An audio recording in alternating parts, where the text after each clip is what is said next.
नमस्कार. छत्रपती एज्युकेटर मध्ये तुम्हा सर्वांचं स्वागत आहे. I am fourth year best from home GMC. या व्हिडिओमध्ये आपण महाराष्ट्रामध्ये ऍडमिशन प्रोसेसमध्ये कोणकोणती कोटा असतात तसेच त्यांची फीस किती असते त्याबद्दल सविस्तररित्या माहिती घेणार आहोत. त्यामुळे व्हिडिओ शेवटपर्यंत बघा. खूप महत्त्वाचा व्हिडिओ आहे आणि तुम्ही महाराष्ट्राचा फॉर्म भरण्याच्या अगोदर हा व्हिडिओ बघितला तर तुमच्यासाठी खूप फायद्याचा राहील.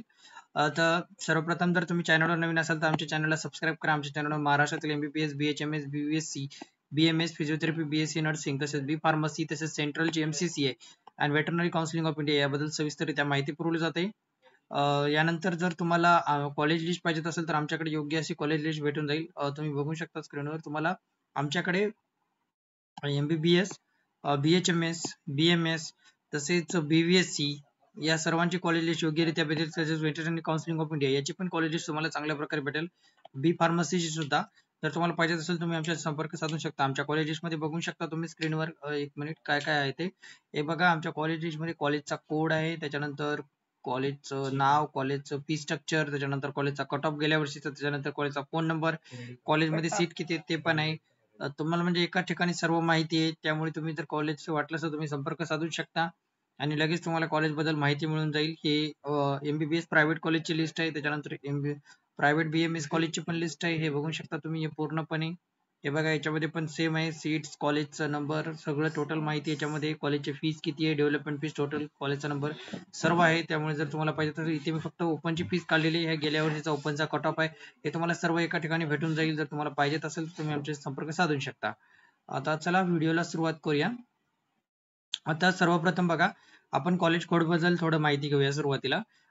बघा, कॉलेज कोड जो आहे 4 डिजिटचा असतो आपला, कोणता पण महाराष्ट्रातला. तो 4 डिजिट कोणकोणते राहतो बघा. एमबीबीएस साठी 1 राहतो सुरुवातीला, त्याच्यानंतर बीएमएस साठी सुरुवातीला, सॉरी बीडीएस साठी सुरुवातीला 2, त्याच्यानंतर बीएमएस साठी 3, बीएचएमएस साठी 4 सुरुवातीला, आणि त्याच्यानंतर जर बोलायचं झालं तर बीएचएमएस, त्याच्यानंतर हे आपलं फिजिओथेरपी साठी 6 असे त्याचे कोड राहतात सुरुवातीला. त्याच्यानंतर एक म्हणलं तर कन्फर्म एमबीबीएस कॉलेज असणार आहे, 2 म्हणलं तर बीडीएस, 3 म्हणलं तर बीएचएमएस आणि 4 म्हणलं तर 3 म्हणलं तर बीएमएस आणि 4 म्हणलं तर बीएचएमएस.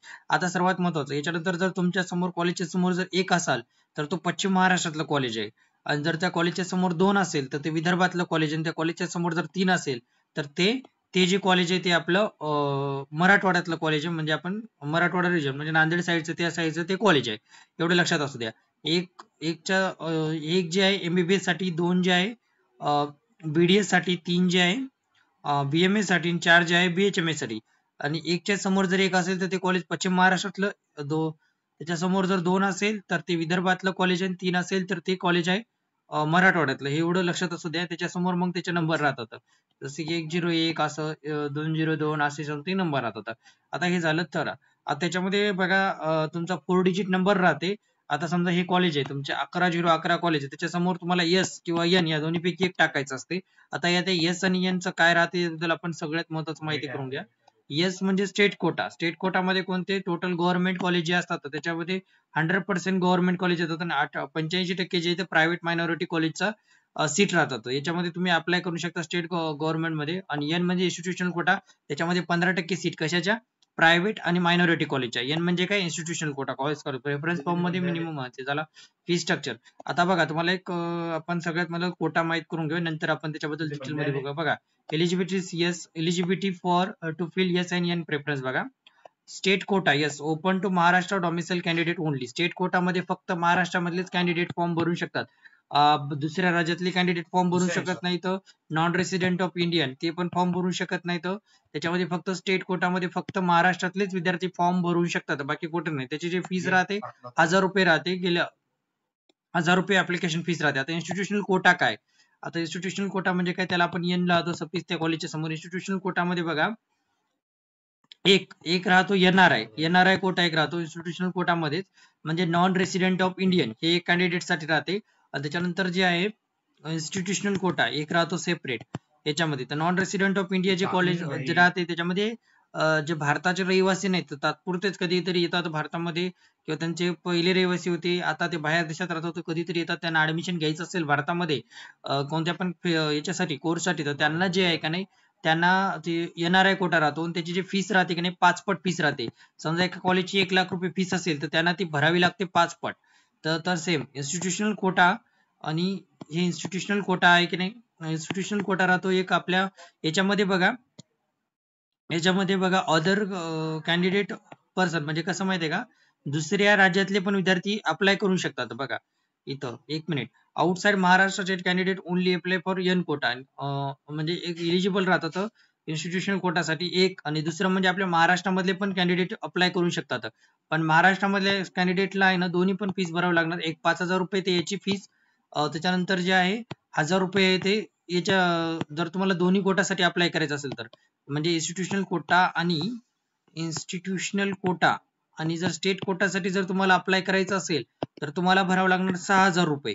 आणि फक्त जर तुम्हाला इन्स्टिट्यूशनल कोटासाठी जर अप्लाय करायचं असेल तर तुम्हाला भरावं 5,000 रुपये. एवढं लक्षात असू द्या की इन्स्टिट्यूशनल कोटासाठी जर तुम्हाला अप्लाय करायचं असेल तुम्हाला 5,000 रुपये भरावं लागणार. स्टेट कोटासाठी जर तुम्हाला अप्लाय करायचं असेल तर 1,000 रुपये आहे, आणि जर दोन्हीसाठी जर अप्लाय करायचं असेल तर तुम्हाला 6,000 रुपये भरावं लागणार. आता याचं कसं राहते, जर एखादा विद्यार्थी म्हणला की नाही मला इन्स्टिट्यूशनल कोटासाठी ट्राय करायचंय तर माझं याचे स्टेट कोटामध्ये नाही झालं तर त्याच्यासाठी तुम्हाला लावणार. इन्स्टिट्यूशनल कोटाची फीस राहते का ती 3 पट राहते, आणि त्याच्यामध्ये फक्त प्रायव्हेट कॉलेज येतात. प्रायव्हेट कॉलेज कोणते पण गव्हर्नमेंट कॉलेज त्याच्यामध्ये नसतात. प्रायव्हेट कॉलेजमध्ये 15% जे सीट राहतात का ते इन्स्टिट्यूशनल कोटासाठी राहतात. इन्स्टिट्यूशनल कोटा म्हणजे इन्स्टिट्यूशनल कोटा आणि NRI कोटा या दोन कोटासाठी ते राहतात. एक असं त्या लक्षात. आता हे झालं थोडक्यात माहिती. आणि बघा फी रिक्वायर्ड 500 तुम्हाला सगळंच नेमकं सांगितलं.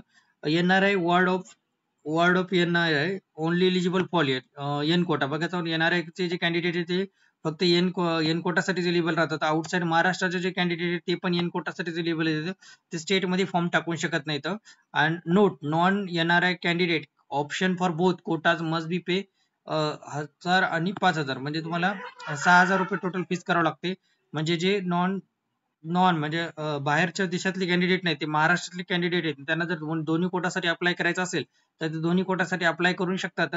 त्यांना टोटल 6,000 रुपये फीस करावं लागेल. NRI कॅन्डिडेट कॅनॉट, बघा NRI कॅन्डिडेट पण cannot apply for state quota, आणि outside Maharashtra state candidate apply for only N seat, म्हणजे NRI इन्स्टिट्यूशनल कोटासाठीच ते अप्लाय करू शकतात. आउटसाइड महाराष्ट्रातले जे काही विद्यार्थी येतात त्यांना जर महाराष्ट्रामध्ये अप्लाय करायचं असेल तर. आता हे झालं थोडक्यात माहिती की कसं राहते, कोणकोणते कोटा राहतात ह्याच्याबद्दल. आणि एक लक्षात असू द्या, NRI कोटासाठी जी फीस राहते ती राहते 5 पट. त्याच्यानंतर जे इन्स्टिट्यूशनल कोटा राहतो त्याची जी फीस राहते, इन्स्टिट्यूशनल कोटाची फीस राहते 3 पट. आणि त्याच्यानंतर बोलायचं झालं तर आपला स्टेट कोटाची फीस आहे गव्हर्नमेंट कॉलेजनुसार व्हेरी करते. म्हणजे प्रत्येक कॉलेजची फिक्स राहते दरवर्षी गव्हर्नमेंट कॉलेजची, त्यामुळे त्याच्यामध्ये काही होत. आणि जर प्रायव्हेट कॉलेजमध्ये घेतलं तर प्रायव्हेट कॉलेजची पण स्टेट कोटाची फीस व्हेरी राहते प्रत्येक कॉलेजची. एवढं लक्षात असू द्या. या व्हिडिओमध्ये एवढंच. व्हिडिओ आवडल्यास व्हिडिओला लाईक करा, चॅनलला सबस्क्राईब करा. धन्यवाद. पुढच्या व्हिडिओमध्ये भेटूया असंच काहीतरी नवीन माहिती घेऊन. धन्यवाद.